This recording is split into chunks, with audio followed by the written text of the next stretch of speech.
It's what we want more than anything. Amen. Well, in a chapel like this, you as a speaker wonder what to say, because I know where your attention is.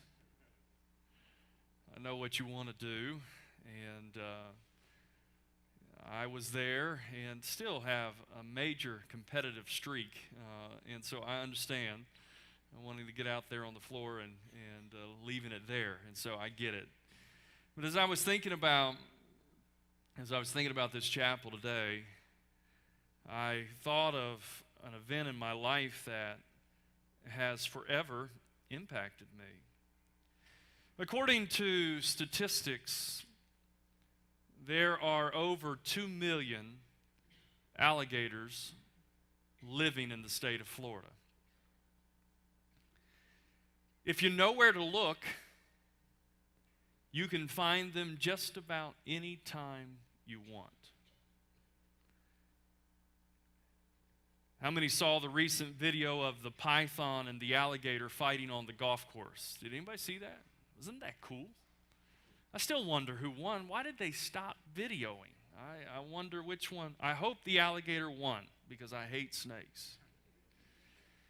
I hadn't been in Florida very long before I was invited to go play golf at Summerfield Golf Club, a golf course just north of Hobe Sound, about 5-7 miles, and we went to play, and I really don't even remember the group I was with. I know it was a foursome, and I remember distinctly the long par 5 that we teed off of, and my ball, it didn't go straight, which is normal, and so I was over on the right-hand side of the fairway, and there was a large lake there, and as I walked to the edge of the lake, I remembered Florida has alligators, and I'm near a lake, and I looked out in the middle of the lake, about from me to the back of the chapel, and I saw the distinct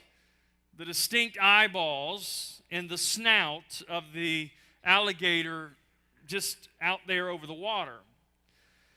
And someone had told me, and it's a true thing, that the distance between the eyes and the tip of the snout, if you multiply that times 10, that's how long the alligator is. And so I was peering out there, wondering how big that guy was, and I determined he was probably an 8-foot alligator, just guessing. And I thought, I haven't seen an alligator up close before, and it would be fun to see this guy. And so I grabbed my golf club, and I went to the edge of the lake, and I just started thrashing the golf club like a fish was wounded or something. And I watched as the eyes and the snout disappeared below. My bravery left me. I thrashed the club just a couple of more times, just to keep him coming. But I was going to get on the golf cart. I was done, and I remember I thrashed it again, and I turned to leave, and from me to that speaker was a 5-foot alligator creeping down the bank to see what was going on. I don't know what happened to that guy, but I know that guy was there. And I quickly jumped in the golf cart. I can't remember if I hit the ball or not. Doesn't matter. I'll take a mulligan on that one. On another occasion, I was playing golf at another golf club, and it was a par 3, and off to the left side was a little lake. The lake wasn't as big as that section of seats over there. If you go back to the back wall, the width is about right. But there was an island in the middle about the size of this pulpit. And sitting on that island was the largest alligator I had seen up until that point. It was enormous. It was fat. It was huge. And it was sitting there sunning itself. And if you've ever seen an alligator sunning itself, they just sit with their mouth wide open. And it's an intimidating sight. And I thought, I wonder if he's hungry. I didn't learn. And so I reached into my bag and I grabbed a golf ball. And I threw it down to or at the alligator. And I was astonished to watch as it swung its mouth that was agape and it snapped and swallowed my golf ball. Well, that's neat. That thing can catch like a golden retriever. And so I reached in my golf bag again. And I got another golf ball and threw it in. And it caught the second one. My friend, he was entertained and he wanted to try it. And so he got a golf ball and we stood there for 45 minutes and fed. No, I'm just kidding. Someday, some scientist is going to do some kind of dissecting of that gator and say, oh, prehistoric reptile eggs. No, it's just golf balls. Just golf balls. One day, a member of my board of trustees at the church decided he was going to go alligator hunting. In Florida, you can hunt alligators. You have to apply for a permit. Once you apply, you pay a fee, and if your name happens to be drawn, then you're allowed to hunt within a certain period of time. And he applied, and his name was drawn. What is unique about this is I have, to this date, and prior to, I've never known that individual to hunt. He's just not that kind of guy. He works in an office, and that's his world, and I don't know what possessed him. And but his name was drawn, and so he came to me. He knew I enjoyed that kind of thing, and he said, Rodney, I drew a tag for an alligator, and it's over on Lake Okeechobee, and would you like to go? Sure. Like to go. I don't know anything about hunting alligators. Anybody here know anything about hunting alligators? I didn't. I said, why not? And so the time came, and as we were preparing, we discovered several things about alligator hunting that did not quiet my spirit. First of all, you can only hunt from dusk to dawn. How many want to go with me in a swamp in Florida between dusk and dawn to hunt alligators? This didn't seem nearly as exciting as it was when he asked me. Secondly, you can't use a gun.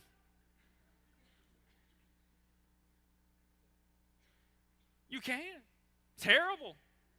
Awful. And you find them by shining a flashlight until you see their eyeballs glowing. I hope they're back there when I see their eyeballs glowing. And so it goes a little bit like this. All right, how many are interested in going on an alligator hunt? So what you do is you gather some things together, and you get a little John boat. And when I say little, I mean exactly what I'm saying. It's about a 12 to 14 foot boat is what you use, and about maybe 3 feet wide.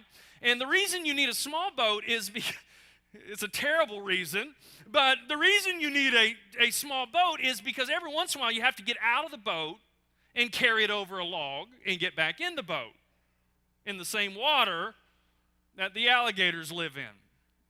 It doesn't make sense, all right? But this is the way you do it. And so you have your boat, and then you have with you your flashlights, obviously, and then you have some things called a bang stick. Can you put up a picture of bang sticks? These things, okay, you take one of those, and that is what you kill the alligator with. Not nearly long enough. They're about 3 feet wide, and you see the end of them. That is actually a gun cylinder, all right? And it's spring-loaded so that you put your shell in, and you screw it together, and when you bang that thing on something hard, it goes bang. Hence, a bang stick. All right, so, all right, everybody picturing this. You've got this utensil that is about 3 foot long with a gun cylinder on the end that you have to bang on the alligator because that's the only legal way you can do it and kill the thing. Not only do you have that, but there's another essential tool in alligator hunting, and it's a alligator hook. All right, this is what an alligator hook looks like. Now, don't be deceived. The alligator hook is about the size of my hand. All right, look at your hand, about the size of your hand with 4 hooks going off in every single direction. All right, it's a heavy piece. It's not some lightweight thing that you'd go fishing for bass with. It's a heavy duty, probably weighs 3 pounds. All right, just a big old piece of metal. And you're ready to go. You have a boat, you have a bang stick, and you have a hook. Oh, and then you have a fishing rod. And on the fishing rod, you put very heavy fishing line, like 200-pound fishing line or something like that. And off you go at dusk. And so we loaded up in my friend's truck. We loaded his boat, and we drive out to Okeechobee, and we're going to go out on Okeechobee Lake. It's an enormous lake, and we decide that we would try the rim canal first. And so we get in the boat, and we're looking around and shining our flashlights, and we're not seeing very many eyes. And so we decided, well, we're going to go on the other side and see what's there. And so we get over there, and sure enough, we see an alligator. It's probably from me to that pillar back there by Mr. Waters. And the guy we were with said, okay, here's what we do. We take the fishing rod with the hook, and you've got to cast it over top of the alligator, and then you reel it in, and when that hook grabs the belly of the alligator, natural instinct is that it rolls. And it rolls up in your line. This is good. Okay? Except the second natural instinct is for the alligator to sink to the bottom. And so we see this alligator, we judge, we see its eyes, we see its snout, we say, you know what, that is probably a 10 to 11 foot alligator. This is great. The bigger the alligator, the bigger the trophy, the bigger bragging rights. It's just like hunting deer. And so a 10-foot alligator is pretty nice. And so my friend grabs his fishing rod and he casts it over and he caught the thing. Okay? Reels it in, it spins, it sinks. Now what do you do? And so we determined, well, we were on the bank when this happened, so we got back in the John boat, and we started reeling. And we weren't reeling the alligator in. We were reeling the boat over top of the alligator, which is part of the hunt. It's great, isn't it? And then I remember alligators can only hold their breath for about 5 minutes. This is not good. It's got to come up. And where's up? That's where I am. On a little John boat that's only about 2 feet longer than that thing. And so we sit there, and the alligator comes to the surface. And let me just say, for a little while, I thought, what in the world are we doing? This is the most ridiculous thing that I have ever been through in my life. I'm in a canal.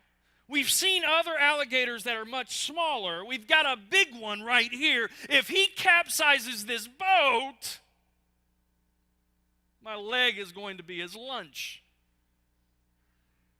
So we sit there, and all of a sudden we see bubbles. Guy said he's coming up, and he did. And his tail is thrashing. You can't imagine how terrifying this is. It's the tail is thrashing and beating against the side of the boat, and his mouth is turning, and it's trying to snap at anything. It's slamming its mouth shut, and here we are. What do? You have a stick. It's this big. Thankfully, a guy with us, he had another apparatus, a harpoon of some, really a harpoon of some sort. And he took his harpoon and he jabbed it in the center of the alligator's back. And so now instead of just the fishing line on him, we had another line. And he tied a bottle to that line and threw it off. And I said, what was that for? He said, well, in case he gets loose, we can chase the bottle. This is not how I thought alligator hunting ought to be. And so, after a few minutes of pure chaos, you can't imagine the chaos. Holding on to the side of the boat, this thing's about to get us. And it sinks again. And it's peaceful. It's calm. I mean, the variance between the two is you can't imagine. Terrible, frightening, peaceful, calm, like Jesus when he said, peace, be still. But 5 minutes, he's coming up for a breath. And so, sure enough, 5 minutes, it comes back to the surface again. And a fellow I'm with, by this time, he had developed some sort of lasso with a rope that he had. And so it comes up and his tail's beating the boat and his mouth's trying to grab anything. And my friend notices one of its paws. I don't know what else to call it. A foot, a paw. I don't know. Anybody know what they're called on an alligator? Feet. I don't. And a friend of mine, he somehow lassos a foot. So now we have the fishing line, my harpoon line, and a lasso on the thing's foot. Still really alive. Haven't done anything to hurt the dude yet. He goes down. He's down for a couple minutes. Peace, calm. Whoosh, back up. Mayhem. And my friend grabs his bang stick. Okay, so you've got now, I forgot to tell you this part. An alligator doesn't have a big brain. And its brain isn't between its eyes. It's behind him, and it's about the size of a walnut. And you have to really kill the thing. You have to hit the bang stick in the spot that'll take out the brain. And it's thrashing and biting and hitting you. And so my friend, the guy who actually drew the permit, I said, okay, man, you kill the thing.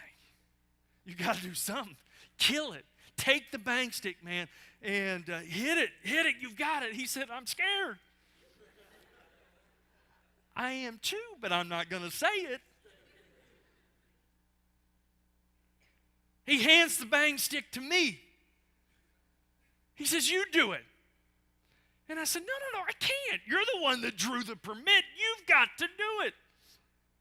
And so he finally musters up enough courage. And again, this thing's beating the side of the boat and thrashing and biting.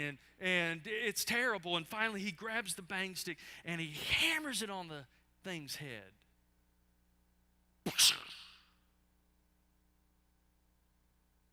Dead, you hope. And so what you do next is you get duct tape and you tape its mouth shut. Because they have very weak ability to open their mouth. So you duct tape their mouth shut. We're in the middle of the rim canal. Our truck is a half mile to a mile away. And we've got a little tiny trolling motor on a 12-foot John boat with a 10-foot alligator, dragging it up the river to the truck. And as we're driving or dragging the thing to the shore, we start noticing it's moving again. Surely not. Surely it is. So you get to shore, and we really think it's dead. We just are afraid the reflexes are what's doing it. But here you are with a dead 10-foot alligator. You know, the one thing I hadn't pondered in all of that is this. What do you do if you actually catch one? Really? If you ever visited my office in Hope Sound, you saw I had a alligator head, mounted alligator head on my desk, one of my credenzas, mouth agape, right there.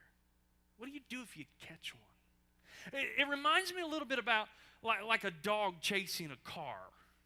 You know, what's the dog going to do if he ever catches it? Really? But that reminds me of a lot of people I know. Because I wonder what they will do if they ever get what they're following after. Think about that.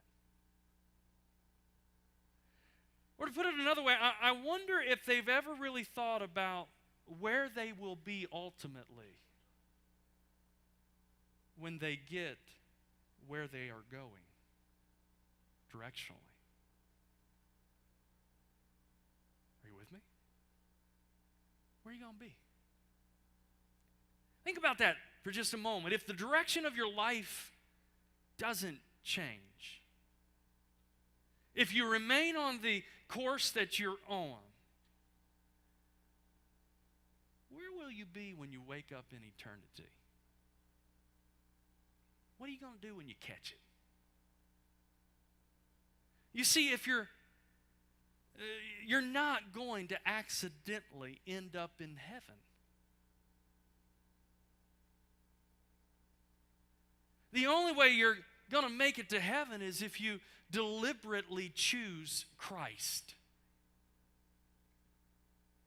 No one's going to be there because they were a great athlete. No one's going to be there because they attended the right school. No one's going to be there because they ended up at the right Bible college. No one's going to get there because they have the right family name. No one, get this, no one's going to be in heaven because God has a special place in his heart for you. That's a lie of Satan.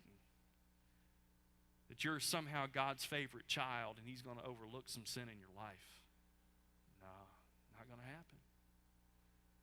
God, friends, listen. God doesn't cut special deals.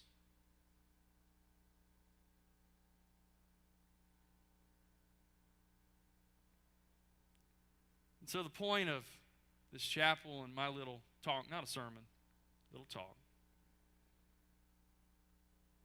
is this. I hope that you'll give a thought about what you're really going to do if you catch your dream.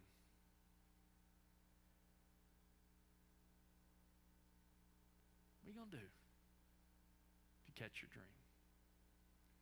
Because you can catch your dream, but you still have to live life.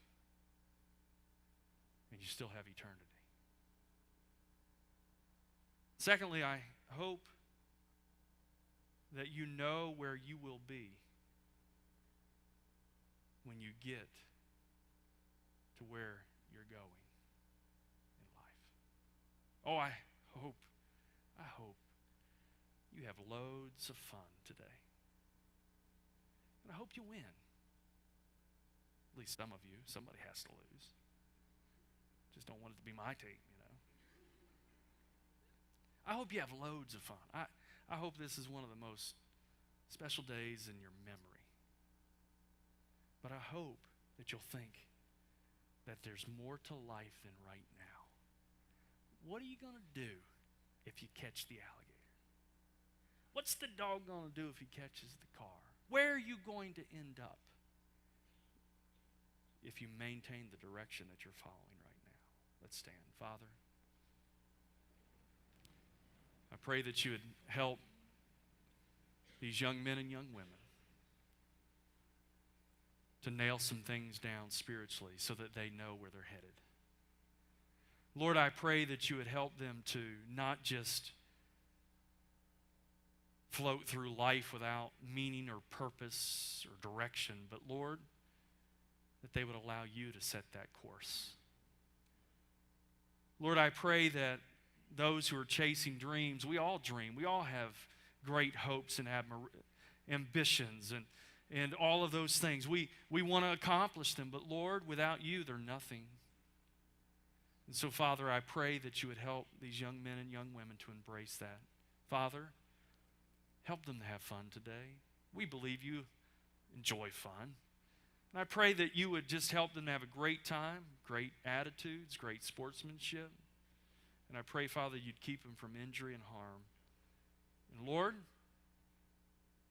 I pray that every single person here today would make heaven their home. In Christ's name, amen. God bless you. Have a great day.